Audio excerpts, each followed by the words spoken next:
Alrighty everyone, hello, and welcome back to yet another episode of my nonsense. And today we've got a very fun topic to talk about. And so with all of my yelling of mainstream Christian ills aside last time, let's come back now into a little bit of a talk of actual witchy application. And that is namely in the concept of purification rituals and what purification really might entail around this time of year. So I've actually finished reading Leviticus recently and gotten started on Numbers. Just pouring through this thing again. I genuinely feel like I'll never be done with the Old Testament alone, but with perseverance, we'll get there. Oh. But I will say, out of all of the first 5 books of the Bible that you will read, right? Genesis, Exodus, Leviticus, Numbers, Deuteronomy, or what is also known to Jewish folks as the Torah. Leviticus is the one that's got like the most magical potential because it is quite literally the priestly ritual guide and also the like purity outlines for the Israelite people. But now before the concept of purity and all that gets you feeling some type of way, let me first just remind y'all that if you are new here, my name is Sarah Stresen, and I published this book right here with my friend Mimi. It's called Discovering Christian Witchcraft, and it is a beautiful opening step, I guess, for folks who want to get into Christian witchcraft. If you are completely lost to this whole concept, new to it, but know that you want something a bit more witchy and mystical in your faith life, and just have no idea what books to start reading, this book not only gives you a solid historical academic overview of all these things, but also points you in a lot of directions you can go for your own self-study later, so it's just not as overwhelming and without structure as this kind of journey might be when you literally have no guidance at all. And of course, if you are new here, it'd be great if you subscribed and rang that little bell. If you are not new here, welcome back. Thank you for joining me again. And remember, if you haven't already subscribed to my Patreon, over there you can get all of my videos 2 weeks early and ad-free. So consider checking that out. But alright, so with our conversation about Epiphany a little bit ago, briefly on Epiphany Day, this is a good topic to get into because now we're stepping into that time of the year where that purification is going to come up again and again and again, whether you're looking at it from the Christian side or from the more neo-pagan side. And I tell you, that's a good thing because there's no better time than right now, winter, to start thinking about that. You know, there are a lot of cultures, actually, that don't really define January 1st as the first day of the year. You know, there's a lot of cultures that actually prefer more to put their first day of the year around the equinoxes, right? Whether it be, say, closer more to the autumn equinox, like Jewish Rosh Hashanah, or closer to even the spring equinox, right? Like the Persian New Year, Nowruz. And there's a lot of other, you know, cultures who also kind of go around those themes of spring or even summer, depending, to really signal new year, new growth, new everything. And it makes sense, right? Because winter is this time when the land is asleep, when everything is cold and barren, and nothing's growing, people are sleeping, especially in parts of the world that get winter. It's just a time of the year for rest. Days are short, nothing's going on, the land is not putting out because it's way too cold and the ground's frozen. This is not the time to be thinking about necessarily new projects and new ideas and new this and new that. But when we look at specifically Christian and also a lot of neo-pagan traditions, especially neo-pagan traditions that come out of older European traditions, right? Celtic paganism, Germanic paganism, all that kind of stuff. It's really interesting to see how the concept of purification kind of goes from, you know, Christmas and Yule all the way through to Easter and Ostara. And specifically, in between those two festivals is actually a cross-quarter holiday, or a holiday that kind of comes between the solstice and the equinox, right? So just as there are 2 solstices and 2 equinoxes and holidays around those, there are also 4 cross-quarter holidays that mark that midpoint between all of them.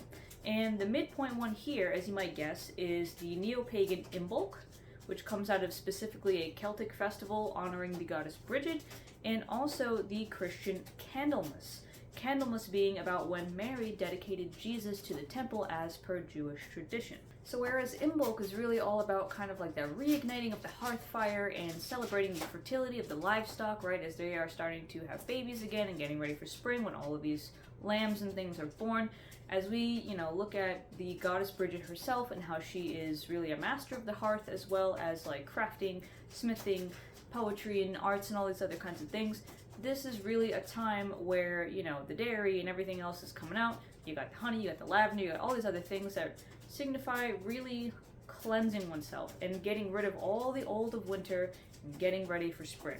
Likewise, Candlemas, that ritual of purification is big because in that Jewish tradition I was talking about, it is considered that a woman after birth would be ritually impure. And so she would have to stay the hell away from the temple for very, very many days. Basically, there's an amount of time in which she is ritually impure, not sinful, ritually impure. There is a difference, which we'll get into later. And that means that just basically, she's got to stay home. She's got to, you know, stay away from public life, especially the temple, and just rest. Which might sound archaic to a modern audience, but you got to also remember that this is not modern law. And also, it's kind of like built-in maternity leave, if you think about it, because when there are no social obligations, right, you don't have to go to temple, you don't have to go outside, you don't have to, you know, in fact, it's not allowed to, like, touch your husband or anything else like that. You basically get a good, at least a week to be left the hell alone with your baby and just rest and focus on the baby and recover. That's actually pretty nice. That's pretty good, honestly, if you think about it.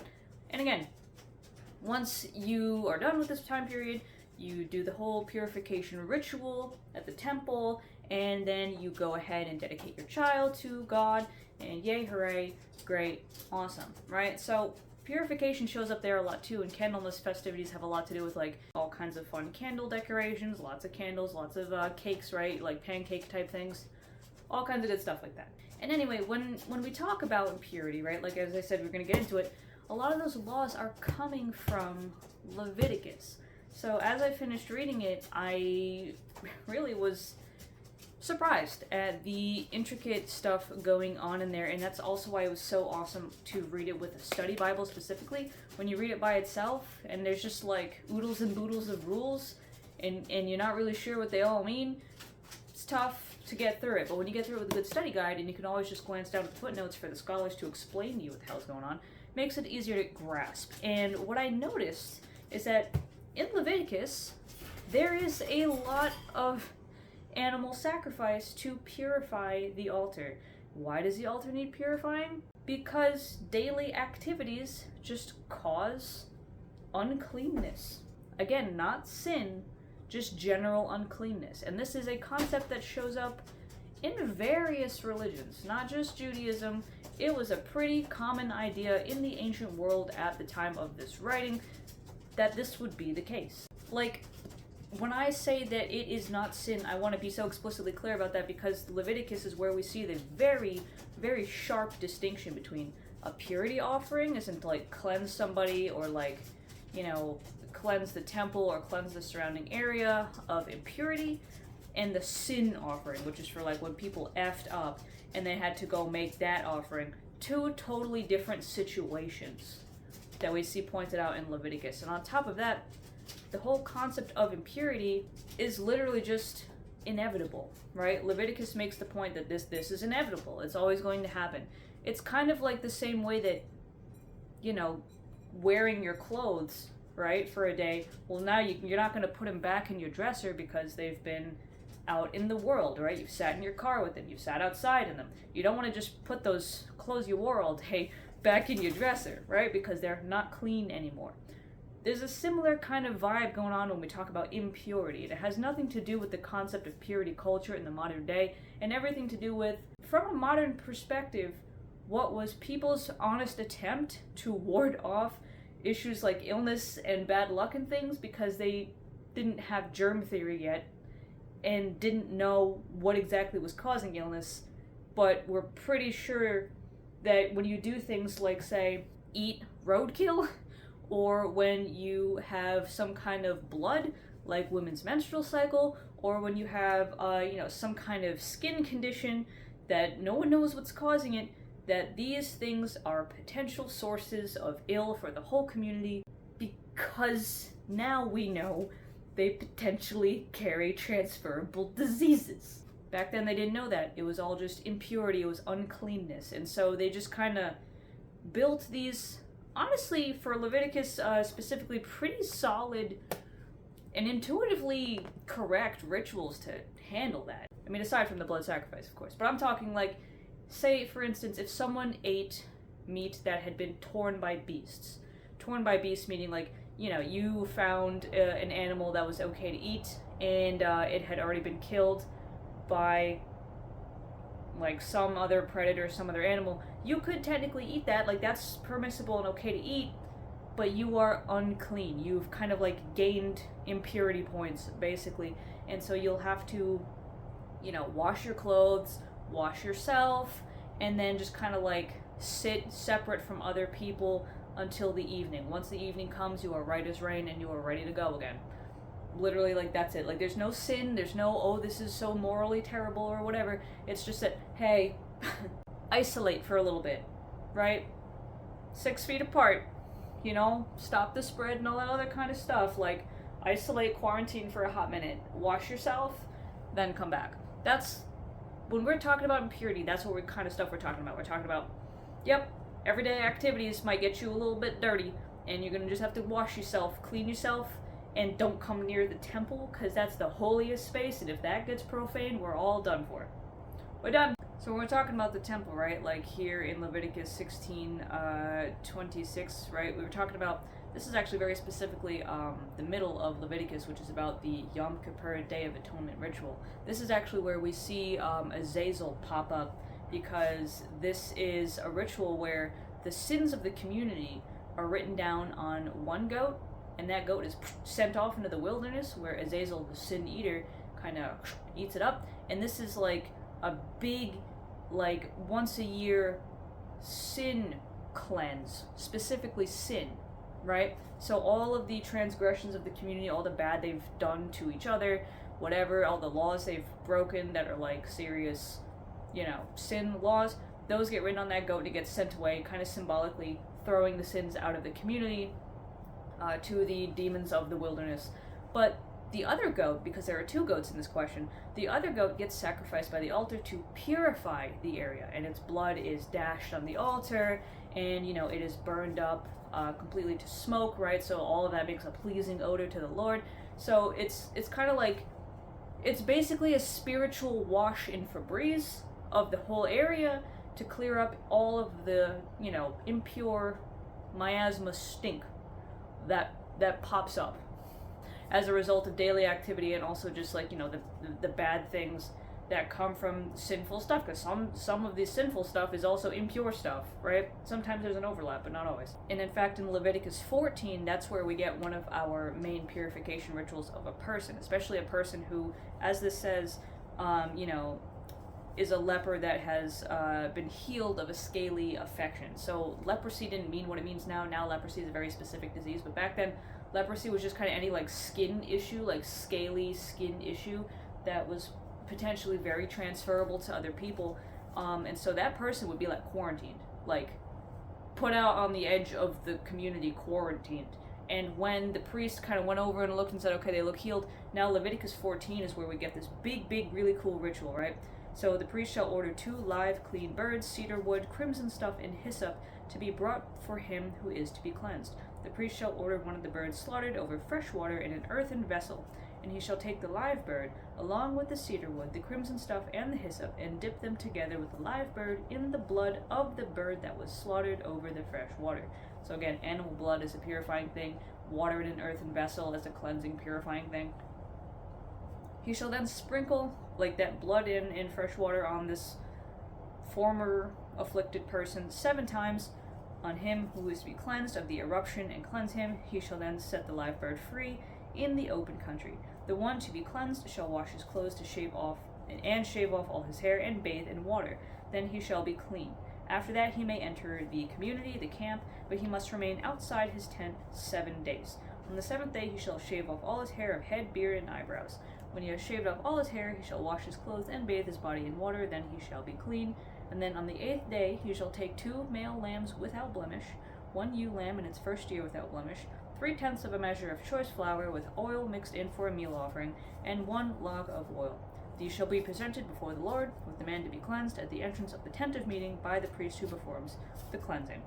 And so this specifically, even the footnotes, and this is really funny because there is like a guilt offering here and a sin offering, and the footnotes are like, yeah, we don't really know what the guilt is, because being like afflicted with a disease is not a trespass. What is implied is that to be afflicted, you must have done something stupid and trespassed against the Lord. So just to cover that base too, we're also going to throw a sin offering in here. That's why there are 2 lambs. 1 lamb to purify, 1 lamb to absolve of guilt. So the whole thing is, right, that you want to keep impurity at a minimum. Impurity is going to get into the temple and profane the space where God is supposed to be sitting, and God is not coming down to sit with everyone and be chill if the house is dirty. Think of like when your mom's about to come over and you know damn well that your house is a mess. You sit there scrubbing the shit out of that thing. Likewise, that's what's going on here with a lot of these purity things. You want Big Daddy G to come down? Oh, that house better be fucking clean. Blood of people has been considered unclean in many cultures for a long time, including in Greek, which is why when you see people say they give blood offerings to Greek gods, at least most Greek gods, right, like the Olympic ones, no, that is a huge source of what the Greeks called miasma. Miasma is impurity, and it's not something, again, that's necessarily sinful, right? Like, miasma builds up from, just spicy times with your lover, from even things like death, like dying. The act of dying causes in Greek religion miasma. Handling of dead bodies in Judaism, right, as we see in Leviticus, that's unclean, that spreads impurity. So it's very easy to see how a lot of these things causing miasma or impurity were things that were very likely to spread disease, handling dead bodies, handling blood, bloodborne pathogens, right? But in Greek religion, they also had a concept of washing, right? So if you had some kind of impurity on you, you didn't want to go into the temples like that. You wanted to wash your hands and, kind of just cleanse yourself a little bit. They also had a certain kind of holy water called like chernitz or something, and that was something that would be used to wash, not all the time. Usually it was just any kind of living water, which means water from like a running source. Couldn't be a stagnant pool, it had to be a running source, like a river or a stream or something that's moving. You just gotta wash up, and the miasma will kind of recede. Same thing here, as you see in Leviticus. There's a lot of like, okay, cool, you touch something gross, that's fine, just wash yourself, wash your clothes, stay away from people until like sundown, and then love you, you're good, right? Like, that's all it is. And for some reason, in all of these religions, Greek, Jewish animal blood was considered especially purifying. That's why we're killing this bird and sprinkling his blood on somebody. That's why we're killing these lambs and smearing their blood on the altar of the temple, right? Animal blood was really good in cleansing. Human blood, stinky, bad, and not good. But all of this is to really impress upon you that there is a difference in religion, especially ancient religions, between actively being a dick and like hurting people and breaking the laws and being sinful, and just like getting a little stinky, especially a little spiritually stinky. Big difference. The moral attachment is not the same to getting impure or spiritually stinky as there is to actually sinning. If you do something that's like a sin, that's like, you know what I mean? Like, that's like, you did something. But let's deconstruct our ideas of impurity and realize that actually the Bible's not taking a moral judgment on people when they say that, hey, this is unclean, or this is, shouldn't touch that. It literally is just like, hey, that's gross, and it's gonna make your fingies a little dirty, don't touch it. So, moving on now though, why don't we do this anymore? Why don't we have to be purified like this? Why is no one going and just getting zapped with lightning when they go into church and aren't like clean or pure by all these rules? Well, for one thing, right, this is Jewish law. This is not Christian law. Christian law is a little bit differently, right? Old covenant, new covenant, it's a little bit of a different thing. So we don't follow that stuff, especially those of us coming out of Gentile religion. We just don't do that. And even Gentiles, right? The Greeks and everything else, that's just not a concept anymore. The concept of miasma has kind of gone away. We also now have germ theory, so we know what's going on with, like, spreading illness. Washing your hands is still one of the best ways to stop that. But also because in Christian lore, Jesus was like the final blood, right? Like, of all of the guilt offerings you could do for real sin, to all of the purification offerings you could do just to, like, cleanse off that spiritual stink, Jesus is the one and done, last time Christians ever got to do this. When people say they're washed in the blood of Jesus, it really does kind of bring up ideas of, like, Leviticus with all of the blood being smeared everywhere. And of course, Jesus being fully man but also fully divine means his blood doesn't carry the same kind of stink that normal human blood does. And in a way, you can say that actually, no, the blood purification still exists. Because denominations like Catholicism, Orthodoxy, and Episcopalian, they do believe in real presence, which means they believe that cup of wine is the literal blood of Christ, that through a miracle of God every week, that little wafer and that blood takes on the real properties, the real presence, the real spiritual power of Jesus's flesh and Jesus's blood. Like, that is some spiritually sanctioned cannibalism, quite literally, you know? And so when you're consuming that, you're kind of purifying your whole inside and just emanating that purity in a way, you know? And in fact, let's remember this bit from Hebrews 9:12 through 15 real quick, right? Where Paul is writing to the Hebrews and saying, "He, as in Jesus, did not enter by means of the blood of goats and calves, but he entered the most holy place once for all by his own blood, thus obtaining eternal redemption. The blood of goats and bulls and the ashes of a heifer sprinkled on those who are ceremonially unclean sanctify them, so they are outwardly clean. How much more then will the blood of Christ, who through the eternal Spirit offered himself unblemished to God, cleanse our consciences from acts that lead to death, so we may serve the living God? For this reason Christ is the mediator of a new covenant, that those who are called may receive the promised eternal inheritance, now that he has died as a ransom to set them free from the sins committed under the first covenant," which specifically means, like, the old covenant, right? So, like, the old covenant being basically like Judaism, Christianity don't follow that no more, right? Jesus himself says, "This is my blood of the new covenant, drink it and remember me," right? That whole thing. So that's the Christian reason for not doing it. But of course, obviously, you don't see Jewish people doing this either. You don't see them kind of like just having big sacrifices either. And the reason for that is because the temple, like the actual main temple where all of this is supposed to be done in Jerusalem, is no longer there. It hasn't been there since like 70 AD when the Romans tore it down. Because it's not there, there's no place for that kind of sacrifice and offering to happen, so it just doesn't happen. However, concepts of cleanliness and, you know, keeping these kinds of laws still exist, right? And so that's why you still have people following these traditions of, you know, not touching anything unclean, not engaging with their spouses while people are on their time of the month, right, going to the mikveh, and all these other kinds of things. That's why you still have these concepts, because, you know, not only is it tradition, but there still is that idea of just being clean. Cleanliness is a big thing in Judaism, and that's kind of a big reason why they didn't get their shit rocked by things like the plague when it was all ripping through Europe. But yeah, since there is no, like, main temple, those kinds of sacrifices, there's no way for them to occur, there's no reason for them to occur, there's no justification for them to occur, there's no temple that needs to be purified, right? There's no, like, main thing where God is sitting that, like, needs to have this kind of stuff done.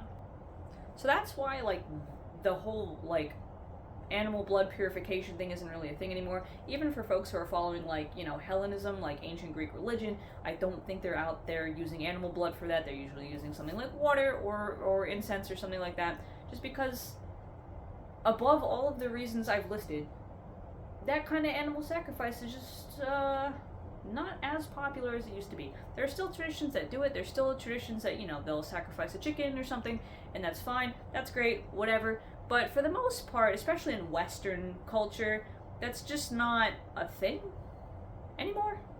Kind of fell out of fashion. But when we talk about purification, and we talk about now the more witchy side of all of this stuff, now that we've had our overview of Leviticus and everything else, if we as Christian witches wanted to capitalize on this time of winter, doing out with the old and bringing in the new, there are ways in which we could do this. Ways in which we could shake off the grime, not of like sin, right? It's not that we've necessarily shaking off stuff that we've done bad, although, I mean, right, we kind of, the thing about Christianity is that it's like, there's always going to be something that maybe you were like mean to your friend on accident, maybe you were callous to some stranger, that there's always those moments where it's like, you gotta be upfront and acknowledge when you actually mess up, right? That's that whole repentance thing. It doesn't mean sitting there quailing and like, oh, I'm such a dirty bad person, but it means being like, okay, that was not nice of me, that was not kind of me, I'm sorry. That's what repentance is. It really doesn't need to be more dramatic than that. It's, I messed up, I'm sorry, I'm gonna try not to do it again. That's it. But purification is not the same thing. As we've talked about, which is the reason I brought up Leviticus, there's a big difference between repenting sin and just washing off the old. And people who do witchcraft, we're very aware of the concept of cleansing our houses, right? Cleansing ourselves, cleansing our energy, cleansing our homes and our sacred spaces, not because we're horrible bad people who did all these evil, bad, terrible things or something, but just because the energy kind of builds up. And when you experience things like sadness or anxiety or fear or panic, it's not that these are bad things or that you're a bad person for experiencing them, but obviously that kind of negative energy clusters up in the corners like spider webs, clusters around you, kind of like when you haven't washed your hair in 3 days and your hair gets a little greasy. You know what I mean? It's not that it's evil, bad, terrible, and a mark of your character. It's just, it's not fun for anybody. So when we as witches talk about, okay, how are we going to do a purification ritual then? Well, as a Christian witch, there are several things that you can do, and especially during this time of the year, that we might think about. So this kind of purification we're stepping into, especially before Lent, because Lent is actually about thinking about like all the things you've done wrong to people and why you should be a little bit better. But before Lent, and especially around this time of Candlemas and everything like that, this is the time where you want to think about like, what things do I just need to let go and leave in 2024? What things do I need to let stay dead in winter and not bring with me into spring, right? And let me just right away say for you that like, this isn't a step-by-step guide.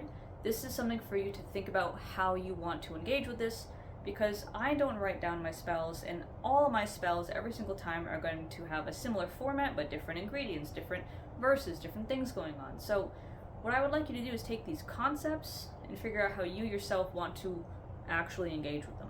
But anyway, if we're going to start here with this concept of not necessarily, repenting, as is this word that has a lot of baggage to it, but it's still necessary, but thinking more of just getting rid of old gunk and stepping into spring just lighter and cleaner from all of that gunk from 2024, we actually have to start by remembering Jesus and the words that he has said. Knowing that also Jesus' blood is a purifier, I am going to suggest that you find a way to get yourself some Eucharist, whether it is transmuting it yourself, which I do have a small TikTok about that I might make a longer video here about later, or whether it's just going to church. That's something you could do, right, is to get that. But if that is not an option for you, or you don't believe it's the literal blood of Christ, which is fine, then you just want to think about what Jesus said here in the Gospel of Matthew. So, right, Matthew 11:28 through 30, Jesus says, "Come to me, all you who labor and are heavy laden, and I will give you rest. Take my yoke upon you and learn from me, for I am gentle and lowly in heart, and you will find rest for your souls. For my yoke is easy and my burden is light." And we also see this idea echoed in Psalms, actually. If you take a look at Psalms 55:22, it says, "Cast your burden on the Lord, and he shall sustain you. He shall never permit the righteous to be moved." So this is another one of those situations, right? Where we realize, hey, if you really want to unburden yourself from all this funk from last year, Jesus and God are the ones that are going to help you do that. The Holy Spirit's the one that's going to help you just cleanse all that out. And in fact, there are a lot of rituals, house blessings, where the Spirit moves through the house and kind of chases out any kind of ick left behind. So these are some ideas you can drag with you into your purification ritual, whether it be for yourself, your house, anything like that.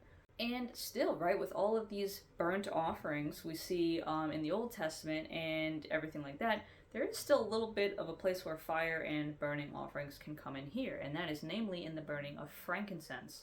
Frankincense is a classic incense, especially with anything that has to do with God.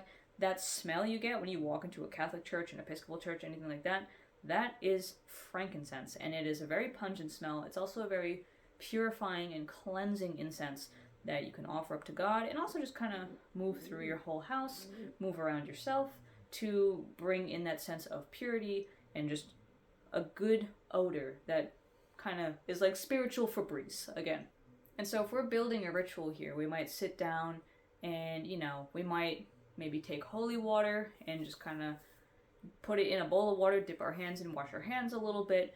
We might also take that, holy frankincense, incense, wave it around ourselves, wave it around the house, whatever it is we're trying to do. And then we might start just pulling relevant scriptures and prayers, both from maybe, say, the Book of Common Prayer, if you're coming from an Anglican perspective, or just from the very Bible itself, right? Verses about cleansing, of your burdens being lifted, right? Like the Matthew verse and the Psalm that we just read, or any of these other relevant things that address what you're trying to do. Are you trying to release your anxiety? Are you trying to release your, stress, or your frustration, or your bitterness, right? Are you feeling maybe a little bit jaded and like, what's the point about life? You might want to find some verses that inspire you, that lift you up, that kind of reignite that fire in you. Just as the neo-pagan Imbolc is reigniting the hearth fire, you can reignite that inner fire for yourself. And in fact, in the middle of it all, you can even write down on a piece of paper all the things you're trying to let go of, and put that out as a burnt offering. Literally, as it says in the many scriptures, right? Offer your fears, your worries, your burdens up to the Lord. Write them down on a paper in the middle of your ritual. All the things you want to leave in 2024 and move on from. Burn it as an offering to God, saying, hey, take all these things from me, I give them all to you, all my worries, all my fears, all my problems, all my hurt, I'm giving it to you, right? Because God is the master alchemist, and he can take all that is bad and make it very, very, very good. Turn it right around. But, especially as we come up on Candlemas, that might be a really good idea that you want to consider, because Candlemas is that kind of like one-day shindig for that purifying moment. I've already cleansed the hell out of my house on New Year's, but I might redo this all on a personal level on Candlemas. However, when it comes to the whole concept of, right, repentance and purifying ourselves of past mistakes, this is something that is gonna, get us into that Lenten season. Lent is all about really figuring out, like, places you can grow as a person. Places that, maybe certain vices have really gotten you down. Maybe you kind of keep running into the same problems, the same mistakes, and it's time to figure out why and how to stop making those mistakes. That's all about Lent. And that's why Lent is great, because unlike Candlemas and Imbolc, which are just one day in which no one can really build new habits or change their entire life in one day, Lent is 40 days. 40 entire days. That's like over a month of really sitting down and working on yourself and, cleansing yourself, not just of like all the ick of 2024, but specifically cleansing and, making amends for genuine problems that you might have caused yourself and others, right? When we talk about sin, it's not like, this thing where you're marked forever and that's it, but it's just, we all do things that don't represent who we are and who we want to be. We all accidentally harm people, or even purposely harm people, and then afterwards might regret it, right? We might yell at someone or snap at people and then say that wasn't cool. We might lie to someone thinking that we are protecting either them or even ourselves. That's not cool, right? Like, those little things you do that you're like, damn, that's kind of shitty. those sins, those issues that hurt other people or yourself, those are going to take more than a single day to rectify. And Lent is all about figuring out, like, why did I do that? What caused me to do that? How can I make sure that, like, I don't necessarily end up doing that again? Are there triggers that cause you to freak out and snap at people? Figure out what those are. Because even if the triggers aren't your fault, the action, the impact you have on others, that's still a real thing, right? That's still a real hurt that you're causing others, whether the reason you're doing it is your fault or not. And we're all learning, we're all growing, we're all trying our best, and that's really all anyone can ask of you, even God. That's all even God can ask of you, right? Is that you just try your best, and that you do your best to be the best version of yourself. That's what Lent is about, but you can definitely get that primer started up by just spiritually cleansing yourself of all of the ick and burdens that are maybe pushing you to not the most comfortable or, right-minded space to begin with, right? So that's Imbolc and Candlemas, and that's something we could start thinking about for then. And so I encourage you to think of how you might want to do the same. What ways in which you might symbolize throwing out all of that spiritual ick, that spiritual dirtiness, just, all that kind of like travel wear and tear from the year before, and get yourself right for the Lenten season and eventually the coming of spring. So with that, I hope that was a good overview of all this stuff.